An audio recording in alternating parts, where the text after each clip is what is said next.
রাধে রাধে বন্ধুরা, কেমন আছো তোমরা সবাই? আশা করি সবাই খুব ভালো আছো। আমরাও কিন্তু ভগবানের কৃপায় ভালোই আছি। আমার নতুন আরও একটি ব্লগে তোমাদের সবাইকে জানাই অনেক ভালোবাসা, অনেক স্বাগত। প্লিজ বন্ধুরা, আজকের ভিডিওটি স্কিপ না করে পুরো ফুল দেখার অনুরোধ রইল। আশা করি তোমাদের আজকের ভিডিওটি ভালো লাগবে। প্লিজ প্লিজ ভিডিও শুরুতে একটা লাইক করে ভিডিওটি কন্টিনিউ করো, তাহলে কিন্তু একদমই লাইক করতে ভুলবে না।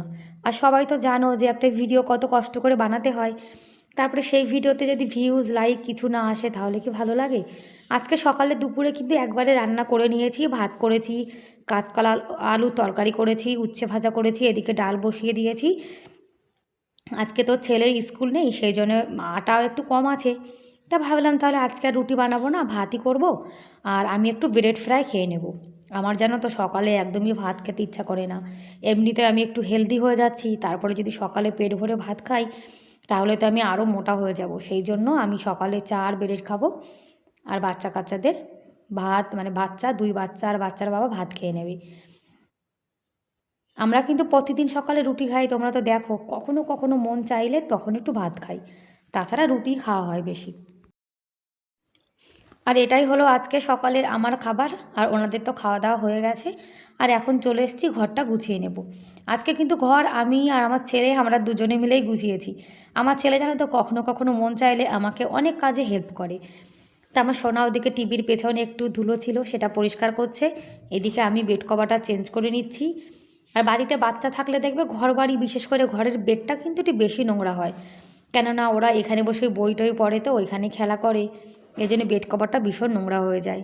আর এই যে বেড কভারটা দেখছো পাতাচ্ছি, এটা কিন্তু অনেক পুরনো হয়ে গেছে, কিন্তু সুতির বেড কভার দেখবে একটু মানে খুব সুন্দর সফট হয়, যেটাতে মানে ঘুমাতেও ভালো লাগে, একটু নরম নরম থাকে তো। আর নতুন নতুন বেড কভারগুলো দেখবে মানে একটু কেমন যেন থাকে, খসখসে মতো।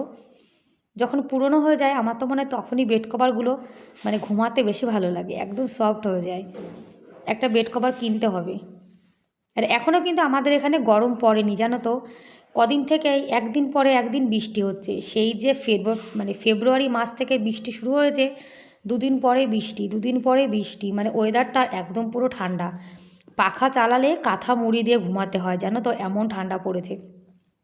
মানে কলকাতায় তো ভালোই গরম পড়ে গেছে, তোমরা সবাই শুনছি পাখা চালাচ্ছ, গরম পড়েছে, অতিরিক্ত গরম। কিন্তু আমাদের এখানে গরম টরম কিছুই নেই জানো তো। আমরা এখনও পর্যন্ত মানে দিনের বেলায় পাখা চালাই না, কিন্তু ওই একটা দুটো মশা কামড়ায় তো, তখন একটু হালকা স্লো করে একটু পাখা চালিয়ে কাঁথা গায়ে দিয়ে একটু শুয়ে থাকতে হয়। মানে যে সময় গরম পড়ার দরকার সেই সময় কিন্তু গরম পড়ে না। আর যখন গরমের সময় বৃষ্টি হওয়ার দরকার তখন তো বৃষ্টি হবেই না। আর এখন অঝোরে বৃষ্টি শুরু হয়েছে। আর কালকেও জানো তো আমাদের এখানে বিকালে ভীষণ বৃষ্টি হয়েছে, পরশুদিনও হয়েছে। মানে ওয়েদারটা একদম পুরো ঠান্ডা, গরম পড়ছেই না। গরম যখন হালকা একটু পড়বে তারপরে আবার বৃষ্টি শুরু হয়ে যাচ্ছে। আর যখন আমাদের এখানে বৃষ্টির দরকার হবে, যে একটু ফসলে জলের দরকার, তখন রামজি একদমই বৃষ্টি দেবে না। আর এদিকে আমি ঘর গোছাচ্ছি, ওদিকে কিন্তু আমার ছেলেও ঘর গোছাচ্ছে, আজকে আমাকে কাজে একটু হেল্প করছে। আর বন্ধুরা, তোমরা এখনও পর্যন্ত যারা ভিডিওটি দেখছো, তোমাদের আজকের ভিডিওটি কেমন লাগলো কমেন্ট করে কিন্তু অবশ্যই জানিও। আর ভিডিওর কোনো অংশ যদি তোমাদের একটু হলেও ভালো লেগে থাকে তাহলে প্লিজ একটা লাইক করে দিও। আর আমার চ্যানেলে তোমরা আজকে যারা নতুন আর ভিডিওটি দেখছো, তোমরা যদি এরকম ডেইলি লাইফস্টাইল ভ্লগ দেখতে পছন্দ করো তাহলে কিন্তু চাইলে আমার এই চ্যানেলটিকে সাবস্ক্রাইব করে আমার এই ছোট্ট পরিবারের পাশে থেকে যেতে পারো। আর এই কাজটি যারা অলরেডি করে দিয়েছো তাদেরকে অসংখ্য ধন্যবাদ। আর তোমরা যারা যারা আমার ভিডিও দেখো, সুন্দর সুন্দর কমেন্ট করো, আমি কিন্তু সেই সব দিদিভাইদের ভিডিও দেখি। আর যারা ভালোবেসে আমার ভিডিও দেখে তাহলে তো আমারও কর্তব্য, তাই না, তাদের ভিডিও দেখার। তোমাদের সঙ্গে কথা বলতে বলতে আমার কিন্তু এদিকে ঘরটাও গোছানো হয়ে গেছে। আর যতক্ষণ পর্যন্ত ঘরটা গোছাতে না পারি আমার না একদমই মনে শান্তি লাগে না। ঘরটা গোছানো হয়ে গেলে মনে হয় যেন আমার অনেকটা কাজ হয়ে গেছে। আর আমার ছেলেকে বলেছি, এই যে ঘরটা গুছিয়ে রাখলাম, তুমি কিন্তু আর এলোমেলো করবে না। তা আমার সোনা বলছে ঠিক আছে, করবো না। কিন্তু বাচ্চাদের তোমরা জানো, একটু পরে আবার কিন্তু সব লণ্ডভণ্ড করে দেবে। ঘরটা কিন্তু সকালে ঝাড় দিয়েছিলাম, তাই এখন আর ঝাড় দিলাম না, এখন শুধু মুছে নিচ্ছি। সকালে কিন্তু ঘুম থেকে উঠে সারা ঘরটা ঝাড় দিয়ে রান্নাবান্না করে তারপরে ঘর গুছিয়ে তারপরে কিন্তু ঘরে মোছা লাগাই। আর এই যে দেখো আরেকজন ফ্রিজ পরিষ্কার করছে আমার পাশে দাঁড়িয়ে দাঁড়িয়ে।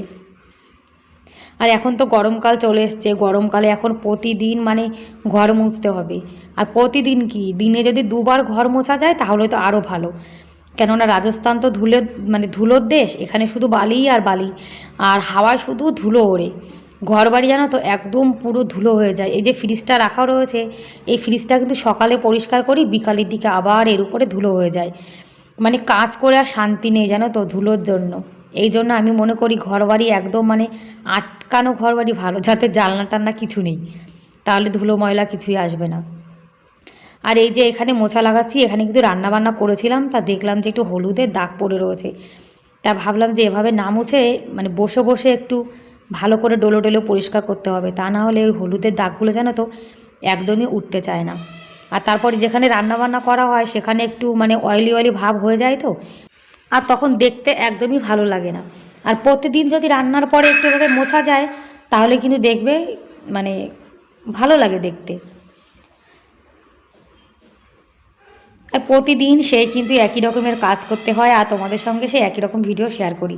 এখন দেখো একদম পরিষ্কার করে দিয়েছি, এখন আর কোনো হলুদের দাগ নেই। বাইরে একটু হালকা মেঘলা মেঘলা আছে, মানে একটু রোদ উঠছে আবার মেঘলা হয়ে যাচ্ছে। এই যে তোমাদের সঙ্গে কথা বলছি বিকালবেলাতে ভয়েস দিচ্ছি, আজকেও জানো তো পুরো বাইরে মানে মেঘলা হয়ে রয়েছে, মনে হচ্ছে যেন এখনই বৃষ্টি নামবে। আর ঘর মোছার পরে ঘর মোছার কাপড়টা ধুয়ে কিন্তু সেই জলটা আমি বাইরে ফেলে দিই, তারপরে ঘর মোছার যে জলটা সেটাও কিন্তু ওই যে রাস্তায় ঢেলে দিই, মানে নালিতে।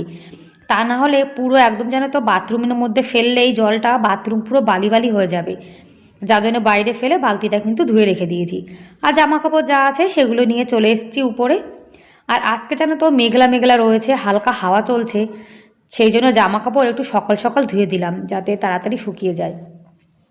যখন দেখবে একটু মেঘলা মেঘলা ওয়েদার হয়, জামা কাপড় শুকাতে তো সময় লাগে, একটু সকাল সকাল ধুয়ে দিলে কিন্তু সারা দিন ধরে শুকিয়ে যায়। আর যখন ভালো রোদ থাকে তখন কিন্তু 1 ঘন্টার মধ্যেই জানো তো জামা কাপড় সব শুকিয়ে যায়। আর ফ্রিজের কভারটাও ধুয়ে দিয়েছি। মেঘলা মেঘলা ওয়েদার হলে জামা কাপড় ধুয়েও কোনো শান্তি নেই জানো তো।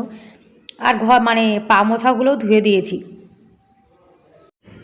আর আমি যখনই ভিডিওতে ভয়েস দিই আমার চারিপাশ থেকে কিছু না কিছু আওয়াজ আসতেই থাকে, কখনো মানুষের কথা, কখনো এদিকে ময়ূর ডাকে, মানে একটু তোমরা মানিয়ে নিও প্লিজ।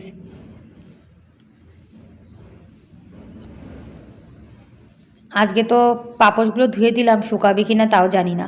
এই যে আজকে দুপুরে কিন্তু একদম সিম্পল রান্নাবান্না। ব্যাস বন্ধুরা, তাহলে আজকের মতো এ পর্যন্তই, দেখা হবে পরের ভিডিওতে। ততক্ষণ অনেক ভালো থেকো, বাই বাই।